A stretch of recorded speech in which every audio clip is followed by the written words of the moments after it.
I'm delighted to introduce Jim Marrs, author of Rule by Secrecy and most recently Inside Job, who tonight is going to make a presentation on future technology from the past. And without any further ado, I'm going to pass the mic on to Jim Marrs.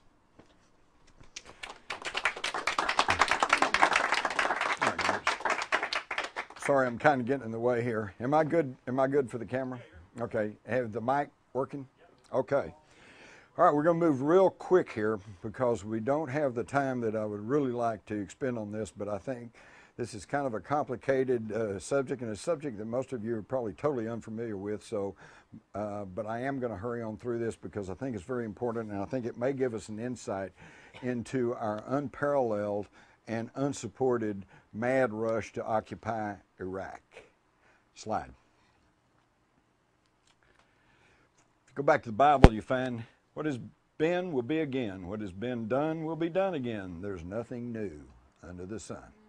We think that we have the leading edge in technology. We are the apex of the world's civilizations, but I don't think this is true. More and more, despite the foot dragging and naysaying by archaeologists and historians and everything else, we are more and more coming to learn that apparently at one point there was a planet-wide, highly technical civilization on this planet. And something happened, war and or geophysical changes, or both. And what we think of as our history, beginning with the Sumerians, coming up to the Egyptians, Babylonians, and then all up to the Greeks, Romans, Western civilization, of course, is what we're primarily talking about. That is nothing but the remnants of an earlier prehistoric civilization. The evidence is everywhere. The round balls of Guatemala, the pyramids all over the world, in China, in South America, Central America, Egypt, the ziggurats in Mesopotamia. All of the evidence is there. But it's only been within about the past 100 years that we've had the technology and or the knowledge to know anything about it. We are still pulling ourselves out of the dark ages. Let me start with a fellow named David Hudson. He was a Phoenix area farmer, and when I say a farmer, this is not a guy with a mule. He was a multi-million-dollar farm corporation. But he was having a hard time of it in the Phoenix area because the heat, the drought, it would dry up the soil, and he was really having problems. So he got the bright idea of putting various acids and chemicals into the ground to see if he couldn't loosen up the soil. And when he did, he noticed that there were some very odd properties to this soil. Slide. He used a copper electrowinning cell to separate the metal from the ground, and he began to come up with these strange little sparkly mineral things that he couldn't quite figure out. And so he took it to some local chemists and local geologists, and they couldn't quite figure it out either. And it turns out that actually what he was dealing with was an unknown, heretofore unknown property, a monatomic element. Slide. He named it an orbitally rearranged monatomic element. Interestingly enough, ORME we find in ancient Hebrew meaning the tree of life. Isn't that interesting? And the reason he named it this, because these were single atom elements, okay, that were derived primarily from gold, silver, platinum metals. And slide. This was back in the 70s. By the late 80s and 90s, we see a number of scientific papers. This is being very much talked about in the scientific world, but is still not known to the general public, and it's pretty esoteric. These single atom elements can be rearranged by orbitally changing the nucleus of the atom. Slide. Now what he found was very unusual. When he was able to separate these monatomic elements from the ground and from other elements, it produced, and under certain heating procedures, he was able to produce a white powder. And when you put the white powder in a weighing pan, they found out the pan weighed less than it did before you put the powder in it. So it had some sort of anti-gravity property to it. Then it got stranger because they found out that if you heat treated it to a certain degree, the white powder would disappear. Well, now they really got excited because they thought, wow, you know, here's invisibility perhaps. And of course, then he started attracting attention from the big guys because who wouldn't want an invisible tank or an invisible plane? But what they found out is that they'd stir around in the weighing pan, you know, and say, gee, I wonder where it went. And then when it cooled off and came back to the white powder, it was in the exact same configuration as when they first put it in the pan. In other words, it didn't just disappear. It went somewhere. Okay, so now we're finding that this manipulation of this atomic material can shift it into another dimension. All right, so now they're getting excited because, hey, maybe this is the key to unlocking faster than light drive, limitless free energy, dimensional time travel. And they also found that it had physical properties, that you could ingest the white powder, and that it basically didn't heal you, it cleaned up your DNA and make you where you didn't have to be healed. So now we're talking about perhaps longevity, because we all know that every few weeks or so, every cell in your body is regenerated. There's not a cell in your body today that's the same cell that was there, say, 10 years ago. All right? So why can't we live for hundreds of thousands of years if we just keep regenerating our cells? Because at the end of our DNA strand is what they call the telomerase caps. There's a cap on our DNA. And when it gets to a certain time in your life, those caps kick in and you quit reproducing the cells. And what happens then? You age and you die. Oxidation. Slide. Now we know today that the structure of the atom is a lot different than what I was taught in school. This is Walt Disney's version, you know, our friend the atom.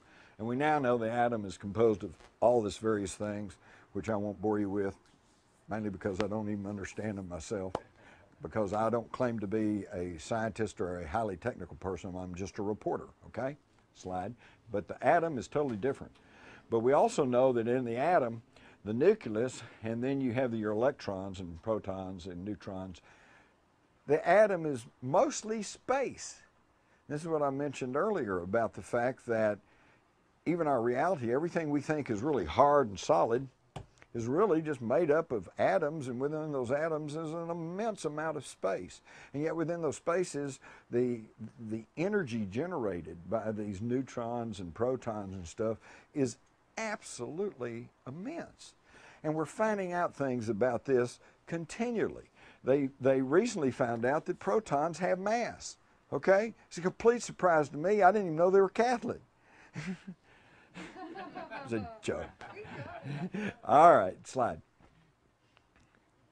They also found that by treating these monatomic elements, you can change the shape of the nucleus. And you can turn it into a dumbbell-looking thing. And I found that really intriguing because, of course, we all know that that looks very, very close to what the symbol for infinity is. So what we're dealing with here is the basic building blocks of life, energy, the universe. Slide. It also could be what we're learning to adapt as fuel cell technology. They are finding that, you can read this for yourself, these are some fuel cells that they're experimenting with United Technologies, and it's all based on energy conversion rather than fossil fuel or burning something or whatever. So in other words, this, of course, this technology that we're talking about would be of intense interest to energy executives and anyone who is heavily invested in the energy field. I'm going to here to tell you right now that there is tons of alternative energies out there. The reason we don't have it is because the big guys have not figured out how to get a monopoly on it. If we go to hydrogen, you can take an electrolyzing plate and you can separate, you know, what's water? H2O, 2-part hydrogen, 1 part oxygen. So you can separate that through electrolyzing and you can get hydrogen. So we could all get enough hydrogen so, you know, you can't get a monopoly on it. biodiesel, biofuel. You know, we can all grow some potatoes or corn or whatever, so they couldn't get a lock on it. They're going to fuel cell because they got to figure out what to put in those fuel cells to make them work that we can't get, and then we'll get it. Okay? Y'all live, most of you have lived through the time when the cigarette industry was fighting tooth and toenail, and for every scientific study showing that cigarette smoking was harmful, they had their scientific study showing that, well, their methodology was wrong, or no, it's actually good for you, or whatever. This was a delaying tactic until those giant cigarette companies could diversify. Okay? Today, the big cigarette industries, cigarette sales still into the millions of dollars, is still only a small fraction of their total profits because they diversified in other things. We're in the middle of this now with petroleum. They know the writing's on the wall. They know we need to get away from this, but they've got to drag it out until they can diversify and find a new technology to go with. Slide. Interestingly enough, this dovetails into the ancient stories of the alchemist who are trying to transmute base metals into gold. And we've all heard about that, and probably like me, you snickered at that. Now, poor fools think they can take a piece of lead and transmute it into gold. But you can, if you can learn the secrets of this energy manipulation at the atomic and subatomic level. Okay, because they have taken gold, transmuted it into this white powder, the white powder of gold. And then they have taken the white powder and transmuted it back into a gold nugget. Can be done, all right? But they are just now beginning to crack into this technology and this knowledge. Slide. And again, we find it's nothing new, because in the Bible, we learn about manna. Moses, the manna from heaven, and they said it came from heaven because they'd wake up in the morning and this white powder was strewn all around the ground. Well, you know, and they know nobody came in, there weren't any footprints, nobody left it there, so it must have dropped from the sky. No, they were producing it on Mount Horeb in the southern Sinai, where back in 1901, Sir William Petrie of archaeological fame in Britain discovered what he called an Egyptian temple. And today they call it the Mount of Moses, and they think this is where Moses went. And I've talked to people who have visited there, and they said within sight of this are some mountains where they have ancient gold mines. And there is a foundry in this facility, and this is where probably they were manufacturing this white powder of gold. In fact, Petrie recorded that when they got there and they tore up the flagstones, they found all this white powder there, but they didn't know what it was. So the wind blew it all away. This is ancient knowledge. They knew how to do this. We learned that Ramesses the Great offers conical white bread to the hawk-headed god of Hathor. And then down here we see Amenhotep III receives the conical Shem-Anah, or the Methus, okay? And all of that basically means the same thing. Manna in ancient Hebrew means, what is it? They didn't know what it was. But certain of the priesthood, some of this knowledge which had been passed down from earlier civilizations had been passed through the priesthood, through the knowledgeable people, and they knew how to do it, but they didn't know what it was. So it was manna. What is it? Slide. You read in Exodus, when the dew had gone up in the face of the wilderness, a fine flake-like thing, fine as hoarfrost on the ground. And when the people of Israel saw it, they said to each other, what is it? Manna. For they did not know what it was, and Moses said to them, it is the bread which the Lord has given you to eat. And they would take this powder and they'd mold it into little cakes and stuff, and they'd eat it. This was the manna that helped them survive in the wilderness all this time. Was this the white powder of gold? Slide. This is really great. When Moses comes down off the mountain, and he'd been gone for a long time, and he'd gotten the commandments and everything, and the children of Israel had gotten pretty impatient, and they were wanting something better than their lot hanging around there, so they knew something about the gold was magical and had real spiritual property. So they gathered all their gold, and they built a golden calf, and they were worshiping it. When Moses comes down, he got real angry about it, and he says, Moses' anger burned hot, and he threw the tables out of his hand. He broke them at the foot of the mountain. And he took the calf which they had made and burnt it with fire, ground it to a powder, and made the children of Israel eat it. Okay? What the heck there? So we have these tantalizing things that this is a technology that was known back as far as biblical times. Slide. And then I've already mentioned Mount Horeb. This is a picture of Mount Horeb, and it holds the ruins which included this smelter where apparently they had been, and where Moses was actually manufacturing the white powder of gold. Slide. And of course, Moses, and we could get into a huge long discussion here, because there seems to be some compelling evidence that Moses is not a name, it's a title, and it means the one true heir to the throne. And that Moses, in actuality, we know from the Bible that Moses was a well-schooled Egyptian. He was a high-ranking Egyptian, and so there's a compelling argument to be made that has been accepted by many people like Mark Twain and Arthur Conan Doyle and many other students of hidden history, that Moses was just kind of a title, and the actual person was Amenhotep III, the Pharaoh, who then had changed his name and incurred the wrath of the Egyptian authorities when he became Akhenaten, the worshiper of the one true God. And that's because he had learned about the one true God through his Hebrew relatives, or the people who had actually raised him, okay? Now, where did the Egyptians learn all this from? From the biblical patriarch Abraham, who had brought the knowledge of Samaria to Egypt. Look in the Bible. Abraham was not a Jew. He was not even a Semite. He came from Ur of the Chaldees. Chaldea was simply an ancient term for Samaria or Mesopotamia, what we now call Iraq. And the city of Ur is still over there, Uruk. A lot of these towns, in fact, most of those cities in ancient Samaria were named after Abraham's relatives. Okay, so Abraham was not just some poor Jew wandering in the desert with a camel in a tent. He was a very prominent and probably royal Sumerian who brought the knowledge of the ancient Sumerians to Egypt. Shortly thereafter, the whole Egyptian civilization sprang full-blown into existence. And what I found in researching Rule by Secrecy is that it was surprising to me. The earliest dynasties of Egypt were the most advanced.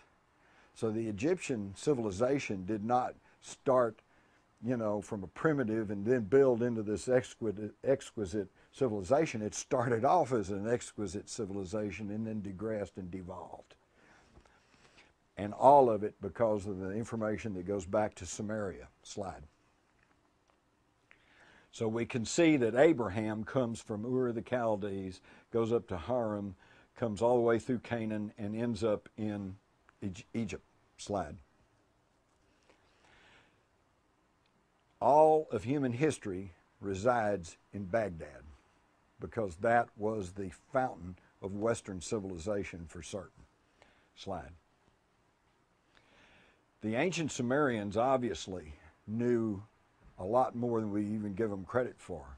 In this stele, we see that they made a representation of the solar system, correctly depicting not only the number of the planets, but the relationship of their size. This stele dates back probably about 6,000 years, far beyond the time of the Egyptians. It also shows Uranus and Neptune. Uranus was not discovered until 1781, Neptune in 1846, and Pluto, which they correctly show in their diagram, was not even discovered until 1930.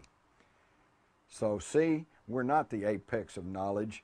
We are just now regaining knowledge that was here centuries ago. Slide. We have the example of the Baghdad battery.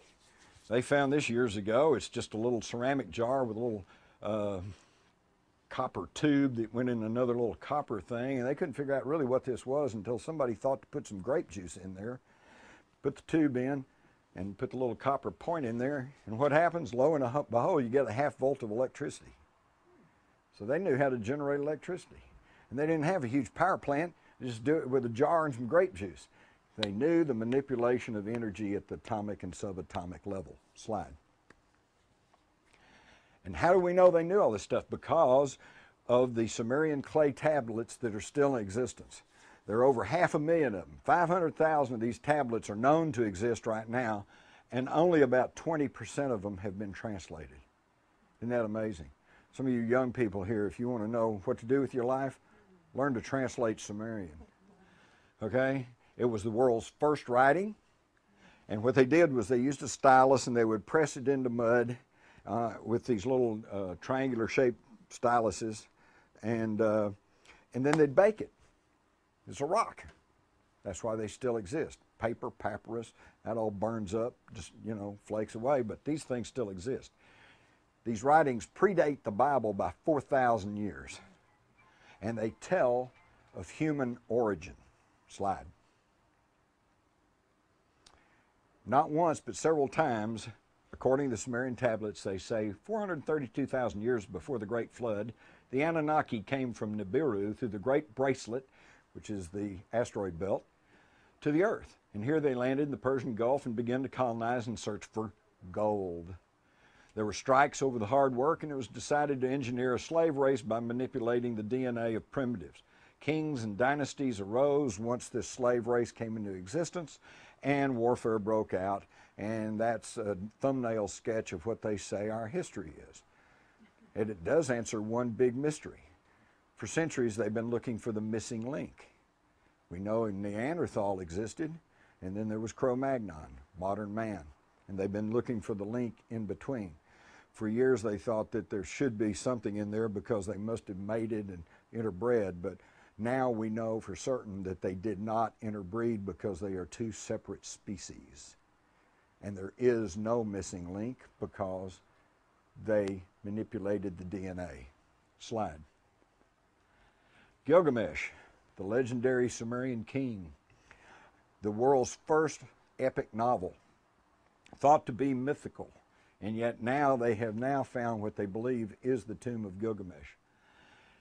The story is amazing. You really ought to read the story of Gilgamesh. He, along with his non-human companion, Enkidu, and we don't know who or what Enkidu was, perhaps a robot, perhaps an organic robot, perhaps an alien, who knows? But they made it very clear that he was not a human. And they go in search, trying to find the ancient gods, looking for the secret of immortality, longevity, the secret of the white powder of gold. Slide.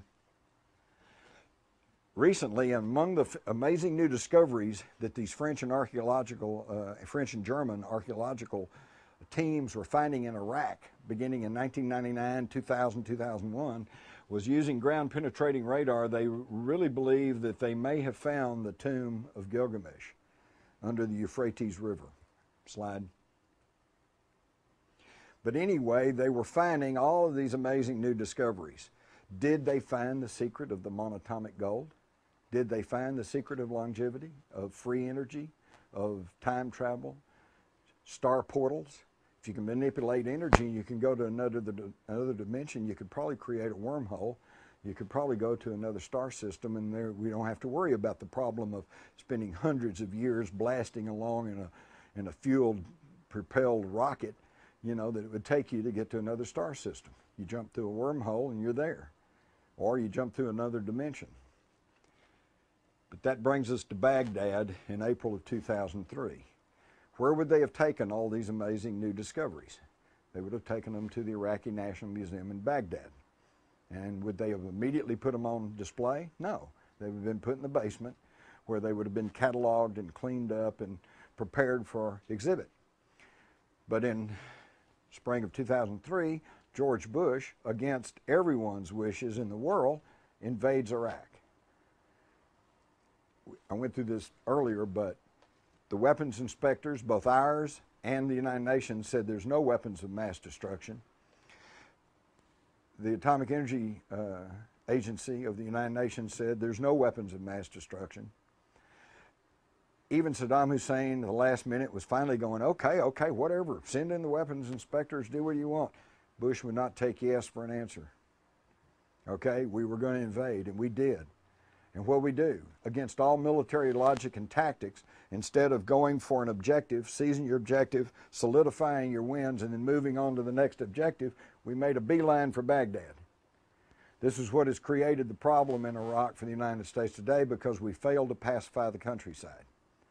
And what happened in Baghdad? Well, they put a Marine guard on the Ministry of Oil, but there was no guard on the Iraqi National Museum, although several museum officials from around the world had already secured the promises from the Pentagon that they would protect the priceless treasures in the Iraqi National Museum, but it didn't happen. Slide.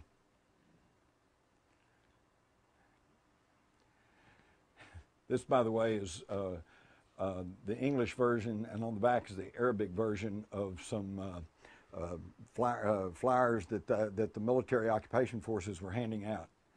The coalition will destroy any viable military targets. The coalition does not wish to destroy your landmarks. We do not wish to harm the noble people of Iraq. To ensure your safety, avoid areas occupied by military personnel. So, you know, we went in there and said, you know, everybody clear out because we don't want to destroy you. And yet, even to this day, we are continuing to bomb and to destroy some of the most sacred and ancient places in Iraq. Slide.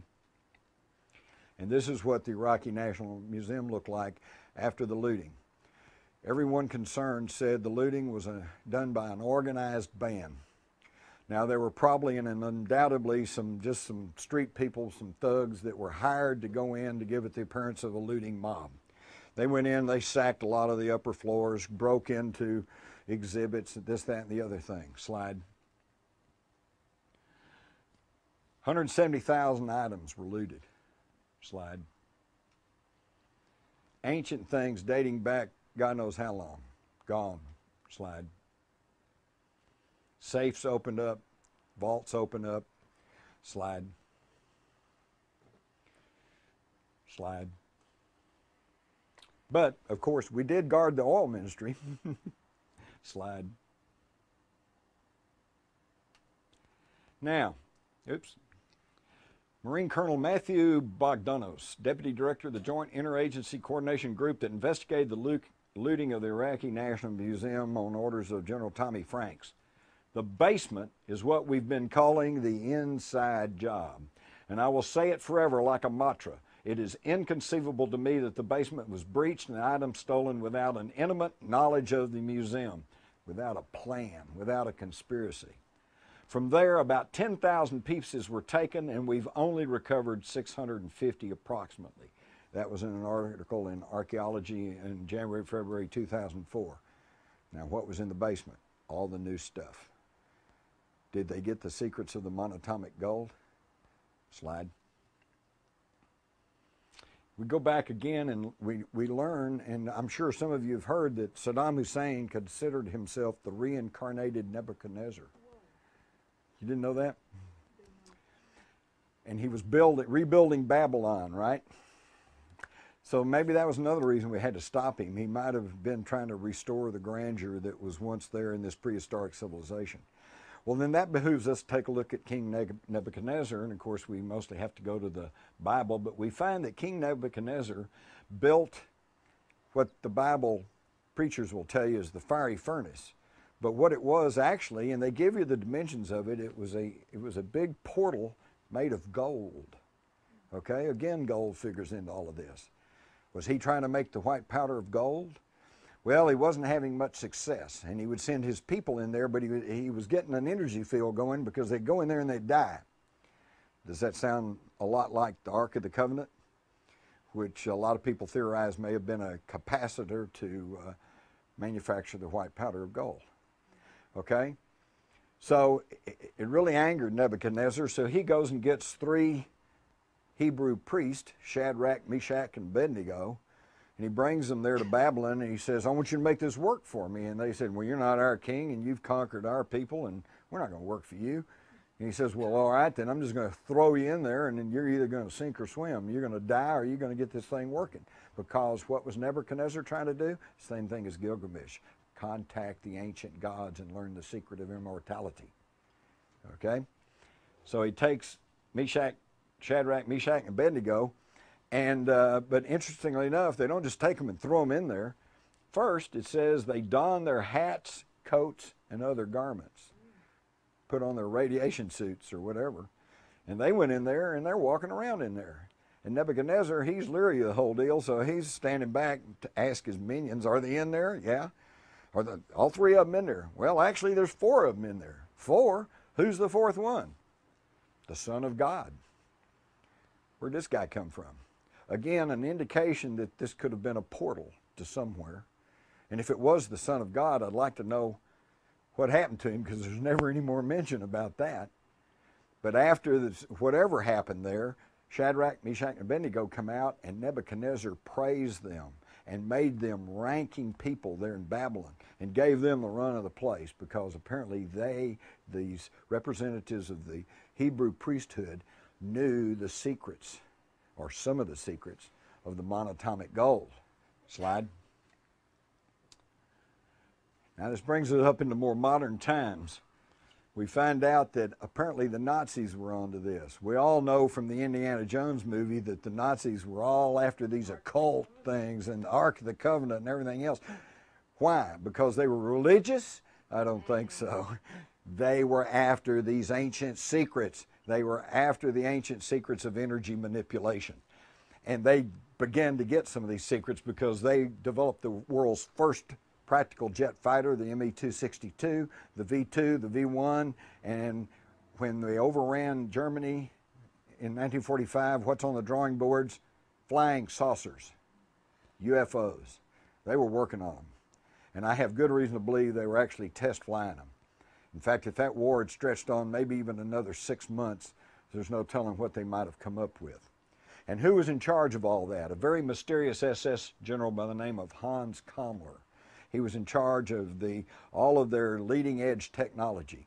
And he's the one that brought Werner von Braun and von Dornberger and the rest of them from Peenemünde and brought all the rocket research down into Munich. Why? I think because they were closer to the American lines and they wanted to give up to the Americans because they knew they'd be well treated and they knew that they could work their way into America, which is what they did through Operation Paperclip.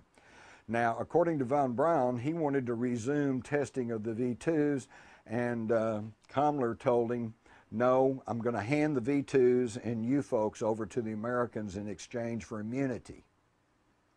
But a little later, he told von Braun, I'm going to disappear and you're not going to hear from me again. And sure enough, he dropped from sight. And even though there were reports that Kammler was seen in the United States in the 50s and early 60s, there is no record of what happened to him. But we know that he did not turn over the V-2s or the V-1s. Okay? But yet, if he was in the United States and if he did survive the war, what did he hand over to the Allies in exchange for immunity? The secret of anti-gravity, the secret of the white powder gold, the secret of the manipulation of energy, because he was also tied to experimental work that was done at what essentially was a super collider, super collector in western Poland, the ruins of which are still there. Slide. And we have a lot of tantalizing evidence that the Allies did get hold of such technology, because in this article from the early 1950s, the gravity engines are coming, the G engines, meaning gravity. And we have huge, very prominent aviation pioneers like L.D. Bell saying, we're already working on nuclear fuels and equipment to cancel out gravity. And Bill Lear, developer of the Learjet. All matter within the ship would be influenced by the ship's gravitation alone.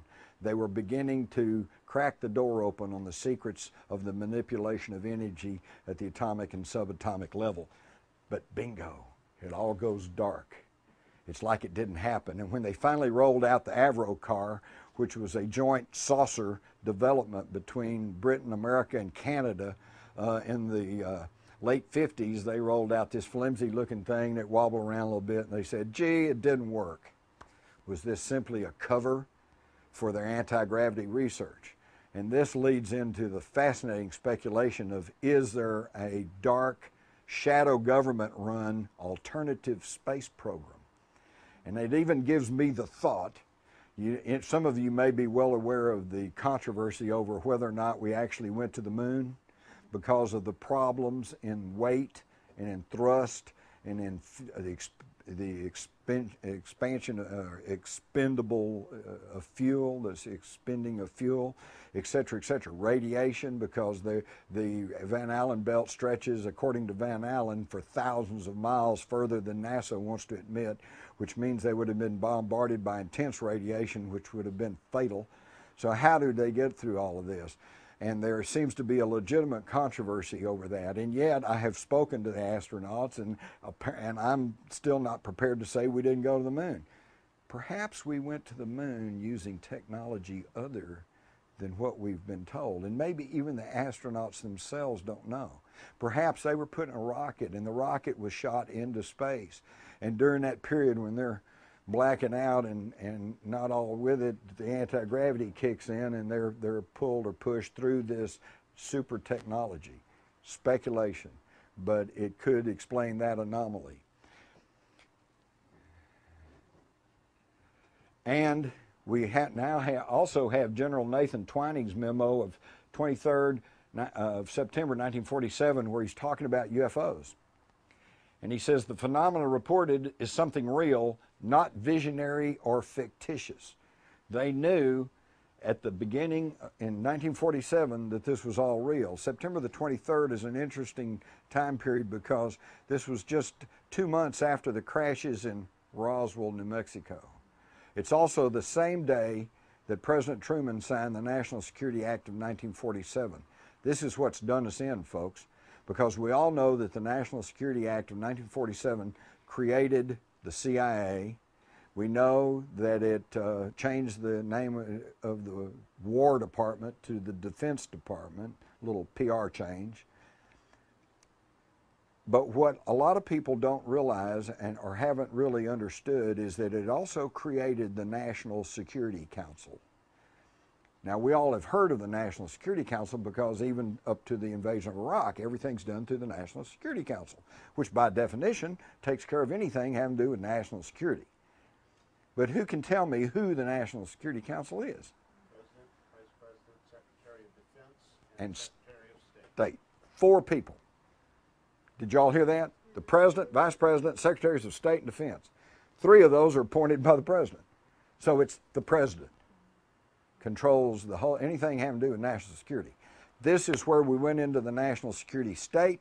This is why, because creating the National Security Council, anything having to do with national security, it bypasses Congress, bypasses the Constitution, bypasses the media, and hence bypasses the public. And this is why they've kept the lid on UFOs. Why? Because they don't want people to know our deepest, darkest secrets, which is they are tampering with the basic building blocks of the universe. Manipulation of energy at the subatomic level. Slide. And by the way, in that same document, Twining says, it is possible within the present U.S. knowledge, provided extensive detailed development is undertaken, to construct a piloted aircraft which has the general description of the object in subparagraph A, meaning a UFO. So in 1947, they were basically saying if we had a crash policy, we could build our own UFOs. And I think they've done it. And that's why but don't get me wrong, I'm not saying that every UFO sighting is some sort of secret government test craft. A bunch of them are, but not all of them. In fact, there is good evidence to suggest that we are in an undeclared, under-the-table, covert war with extraterrestrials. And we're not being told about it. And it kind of makes a mockery of freedom and democracy, doesn't it? And here's the Avro saucer, and they're all going, well, gee, it just didn't work. And that was the end of that. And this has never been talked about. In fact, to this very day, some of you probably understand what I'm saying. If you go to our centers of higher learning, or if you go to the large corporations, and you start talking about anti-gravity, they call the security guards and have you run out as some kind of nutcase. Because this has been so thoroughly blacked out, because it is so real and it stretches back so far. Slide. So now we do know, and these pictures have suddenly surfaced, that they were building long past the 1950s Avro car, that they did have flying saucers operating, and they were able to fly. And the question becomes, were they powered by just some sort of exotic jet, as they would have us believe, or do they have anti-gravity? I've had people very conversant in the aviation field tell me that the SR-71 Blackbird stealth fighter, that it looks like it really shouldn't be able to fly. So there is some theory that, yes, it's got jets on it, and yes, they roll it out, and you can see it flame and go down the runway, and it all takes off, but there are leading edges of certain material, and there are some electronics on board that they can kick on, and that we are actually using anti-gravity right now, okay? And what I would like to know, and the big conundrum is, do the pilots even know? Okay, maybe they're told this is some sort of system, you know, flip this switch here. You know how you do an aircraft. You got to, everything's written down. You just flip stuff, and you're told basically how everything works. Maybe they're told it's the cooling system or something, you know. So again, we have technology that obviously stretched back through all of human history that's being kept from us. Slide, although I think that's it. Okay. Here are some of the recent sightings of these giant triangular craft. Are they them or us? Are they human ingenuity? Are they shadow government test craft that they're using? Or are they reverse engineering of ET craft? Or are they, and what are they being built for? And why would they test stuff? All of y'all familiar with the flyover Phoenix, Arizona, back in when was that, 97, I believe it? Yeah. Okay. That's a big deal. Big triangular craft. Went over Phoenix, very slow, turned, moved off. But here's a good example of how they cover these things up. This occurred about 8:30 at night. Thousands of people saw this thing. And then sometime between 8:30 and 10:30, somebody contacted the Maryland State Guard and ordered them to fly a training mission to Phoenix to the Barry Goldwater Gunnery Range and drop flares. So about 10:30 that night, they did just that. Now the Phoenix papers were full of this story the next day, but it never went anywhere else. Remember what I said about the distribution of the news? But 3 months later, in June of 1997, USA Today suddenly did a story on this thing that flew over Phoenix, and all the rest of the magpie journalists, they all went, and all of a sudden there was a brief blurb about this whole thing, okay? Well, the official version was, of course, that, well, it was just flares dropped by the Maryland State Guard. So some of the reporters who were a little bit ahead of their fellows actually contacted the Maryland State Guard, and they said, yeah, we flew out there and we dropped flares. They went, oh, okay, case closed. It was just flares. They dropped over, military flares over Phoenix. Nobody bothered to check that they dropped the flares 2 hours after they saw this thing fly over the city. But the key part of that story is that it didn't only fly over Phoenix, one of the most populous cities in the state, but came down the entire length of the state, right through the most populated corridor. Now, if it's a secret government test craft, why in the world would they fly over the most populated area? Why don't they go down to Big Bend in Texas? You know, you could fly around there all night and nobody but, you know, some prospector in a coat would see you. It's amazing.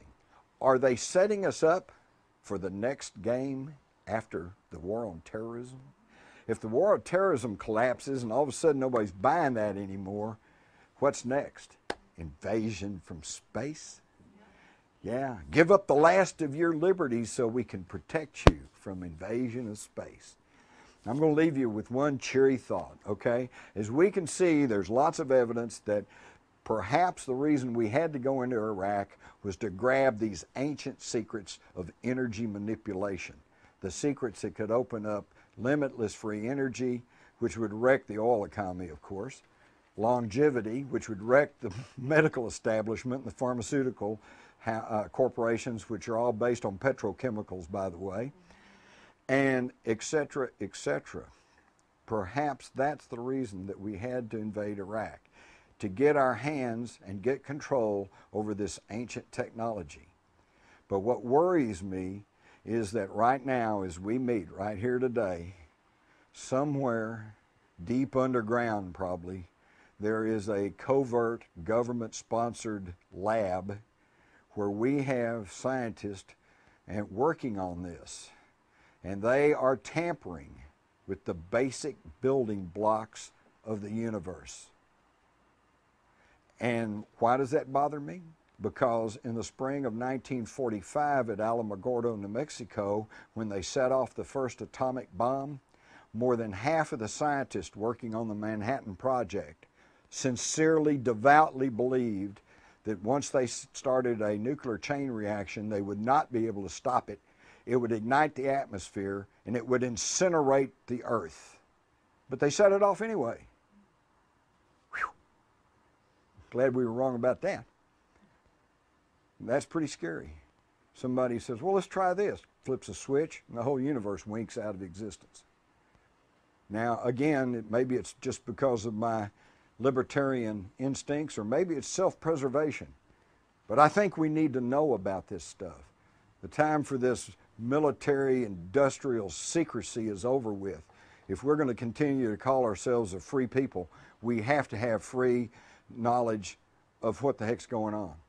Now, I was in the military. I was even in Army intelligence.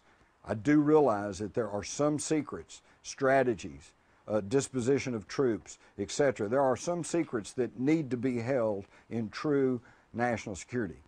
But when they're dealing with all our lives, all our futures, all of our possibilities for life on this planet, I'm afraid that that goes a little bit beyond just national security. Now, thank you for your time.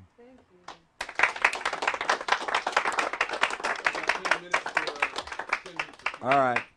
I thought I'd kind of run over my time there a little bit. Believe me, I hurried through that. There was a whole lot more we could have talked about. We'll start and go this way. Yeah. Are you pointing Jim or me? You. Great, thanks. You left off with a comment that may be related, if not to come back to a little bit later, about who are they? It was before this. Oh. So just to plant that seed, and that's my interest. Okay, you saw what the Sumerian tablet said. The Anunnaki come down, okay? And these are these ETs. Colonized the planet, apparently, okay? Now, one of the problems they had was they started interbreeding with their worker race, okay? And this produced the men of renown that the Bible refers to as the Nephilim. Go back in Genesis and read what it says. It says the sons of God mated with the daughters of men and created the Nephilim. They are the hybrids. It's us. And then the hybrids, of course, kept going, and that's why on down today, we're all related to these star people, because that's where we came from. But now there are some among us who are more related than others. And this is why, beginning with the Pharaohs, the Babylonians, and the Egyptians, and the Caesars, and the kings, the monarchies of Europe, the Nazis, what was their big concern? The bloodline. The bloodline. Whoever the rulers think that they have the right to rule the rest of us human cattle because they are of the more direct bloodline. And that is your they. Okay, now we could get into names, some of which you would recognize, like the Rockefellers and the Rothschilds, but then there's lots of other names, the black nobility of Europe. Go get a roster of the Bilderbergers and you'll pretty much figure out who they are. So you're saying these aliens brought their workers with them, or they were... No, they created them while they're here. In fact, this fellow back here pointed out that it didn't all start in Mesopotamia, it started in Africa. And he's absolutely correct, okay? But if you read the tablets, you'll find that it gets complicated, but there was a being known as Enlil who was the mission commander. And initially they landed in the Persian Gulf. And initially they began to try to extract gold from the water, but that was a slow, tedious process and they weren't getting much gold. So that's when they decided they had to go out and start excavating for gold. And so now you find ancient gold mines in Africa, in South America, in China, okay? So they were all over the world, okay? And eventually they built up this worldwide civilization, which then somehow collapsed, either through wars and or geophysical changes, okay? But their science officer was a being known as Enki. And Enki and Enlil were actually half brothers, and so there was some rivalry there because over who was going to be commander. Enki ends up, this is all according to these tablets that predate the Bible by 4,000 years. Enki ends up in the Abzug, which has been translated as Africa. And it was Enki, there were some strikes, there was some revolts among the Anunnaki who said the work is hard. We don't like being in these mines digging for this gold. And so they were having some problems and they were trying to figure out what they're going to do. And by the way, the reason they wanted the gold was for various reasons, perhaps to produce energy, perhaps for this white powder manipulation, but primarily to take back to their home planet to repair their ozone layer. And this is the exact same thing that Edward Teller and others have proposed in repairing our own ozone layer, is to put gold, powdered gold, which is a highly conductive metal, and seed it into the upper atmosphere to seal off these ozone holes. Okay, so they said, okay, what are we going to do about this? And Enki is the one who said, well, I got a solution. Instead of abandoning this planet or killing all the workers because they won't work, why don't we create a slave race, a worker race, okay? And interestingly enough, they had the same arguments that we have. They said, well, it's not up to us to play God. And his counter-argument was that number one, we're not playing God because we're not creating some new race. We're just tweaking the DNA of an existing being, okay? And two, we need this so that we can get the goal we need and all like that. And his view prevailed. And then in the tablets, they tell you how this was accomplished. They took the ovum of a primitive earth female, shall we call her Lucy? And they impregnated it with the sperm of a Anunnaki male, and then implanted the fertilized egg in the womb of an Anunnaki female, who carried it to term, did not have a natural childbirth, but had a cesarean childbirth, and it produced what they call the Adama, the Adam, the first hybrid. Okay, and initially these hybrids were like mules. They could not procreate. So they had to keep creating all their workers, okay? It's a long, lengthy, fascinating story. But eventually there was the whole thing here, but eventually they finally tweaked it to the point to where the mules could reproduce, and this is where we have modern man. Yes? What about scientists that have mysteriously died or disappeared? Any connection with these laboratories underground? Are you talking about the microbiologist? Yes, that's pretty spooky too, because I am well aware of that. There's a whole how many are there now? 14 or something like that? 18? There's a dozen or more of the world's most preeminent microbiologists who suddenly, in the wake of the anthrax attacks, suddenly died or disappeared and never been heard from. Why? Because they could have told us where that anthrax came from, even though it's now leaked out that it was weapons grade and that it could only have been produced by the United States. And yet nobody has been caught, nobody's been prosecuted for this. Deadly attack, people died. And it also worries me because if there is another major anthrax attacks against some civilian population, say in Los Angeles or San Francisco or whatever, where are the guys who are going to come say, well, here's what you do about it? Here's the antidote. Well, I just wanted to add something to that. There's some people think that these microbiologists were connected with the study of gene-specific diseases, that maybe SARS is a representative of, and that can affect different populations that maybe have blue eyes or black skin or whatever. When the Israelis like to prevent design a disease that would only attack Arabs. I know it. That's the problem.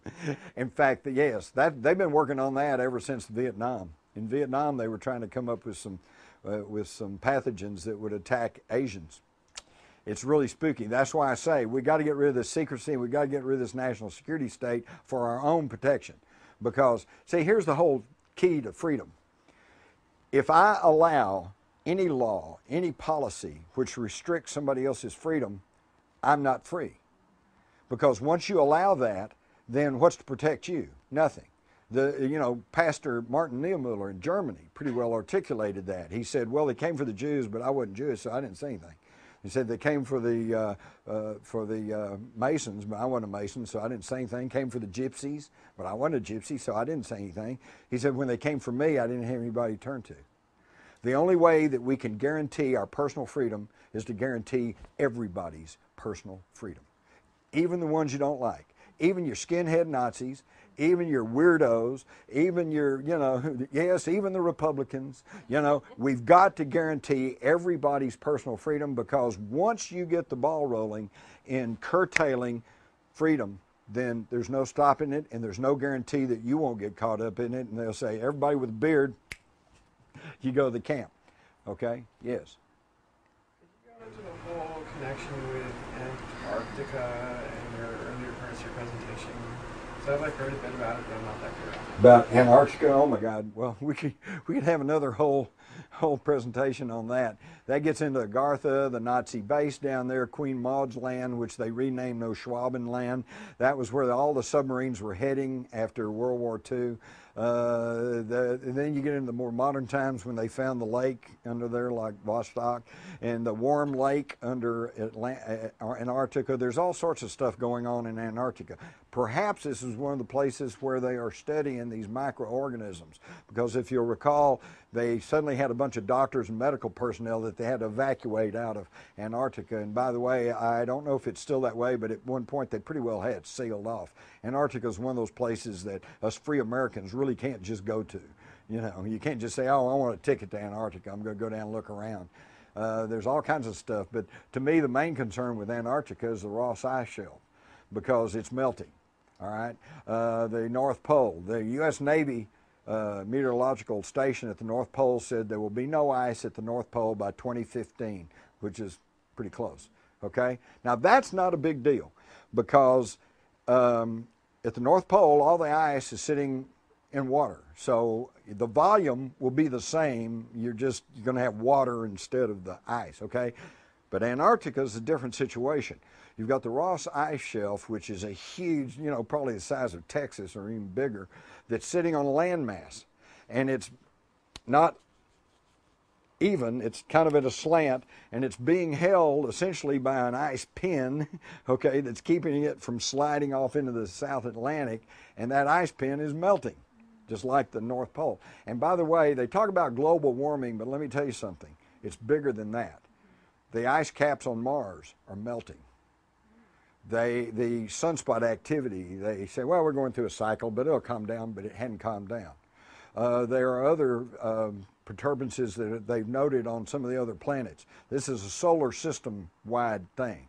Now, it doesn't mean it's doomsday, maybe it's just cyclic, we don't know, we haven't been here that long. But and I'm not trying to say there's no global warming, but it's not just global warming, and global warming is not just the results of our energy policies and automobiles, although that's certainly obviously not helping matters.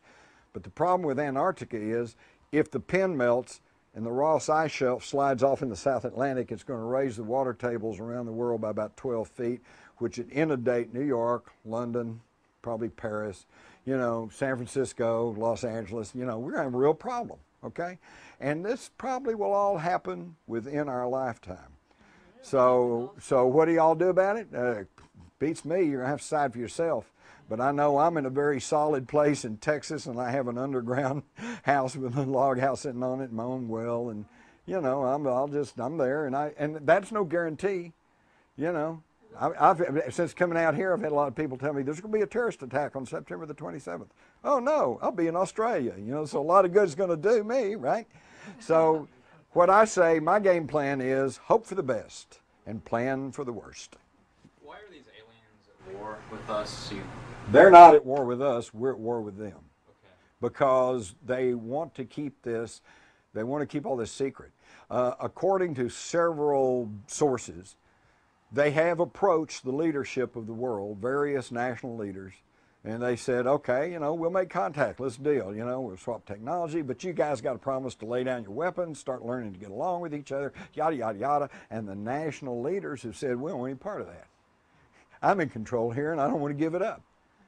And that seems to be the problem. And that may indeed be the reason for these abductions, because they have given up on trying to contact national leaders, and now they're just making individual contact with ordinary people. And slowly, if you all think back, say 15, 20 years ago, if I stood up here and mentioned an alien abduction, y'all would just run me out of the room. It's like, well, you're just a crazy man.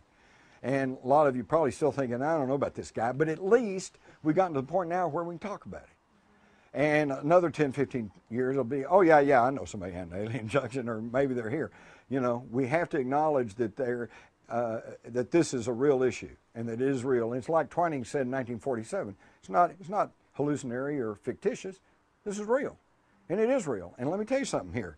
If you guys, obviously you all are interested in what's going on in the world, or you wouldn't be here today. But let me tell you something. If you try to figure out what's happening in the world today and try to figure out geopolitics, and you turn your back and ignore the UFO ET connection, you'll never figure it out because you're missing a big piece of the puzzle.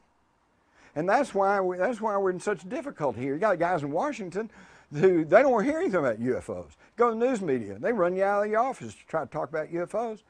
So how can they possibly figure out what's really going on, because they're ignoring a big portion of the equation?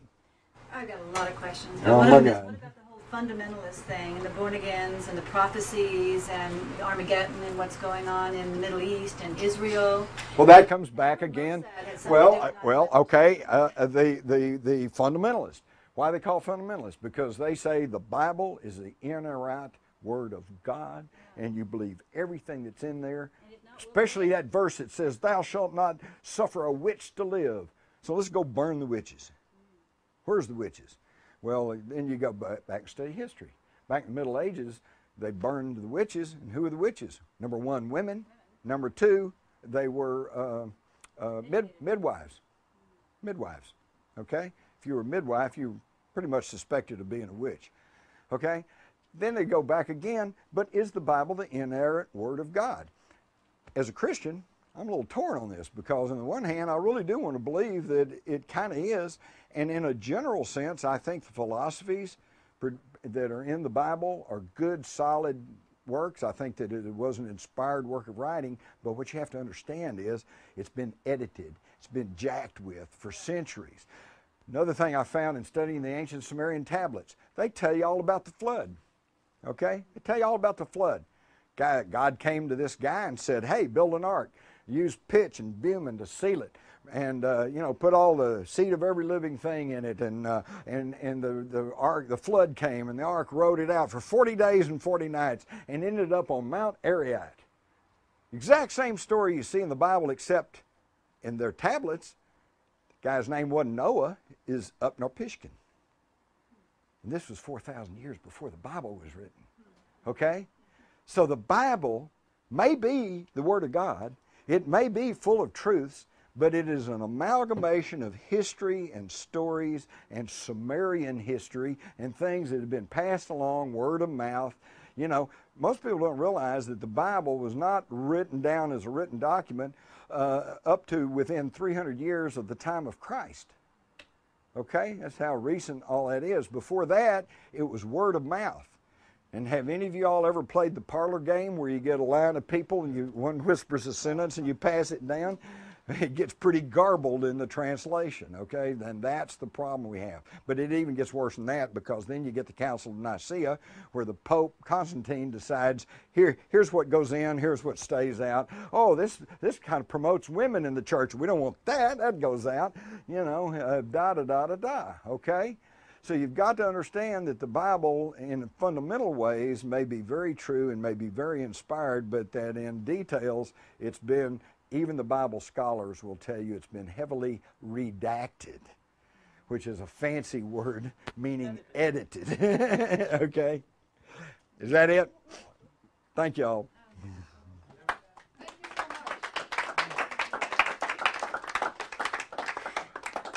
Thanks a lot, Jim. And,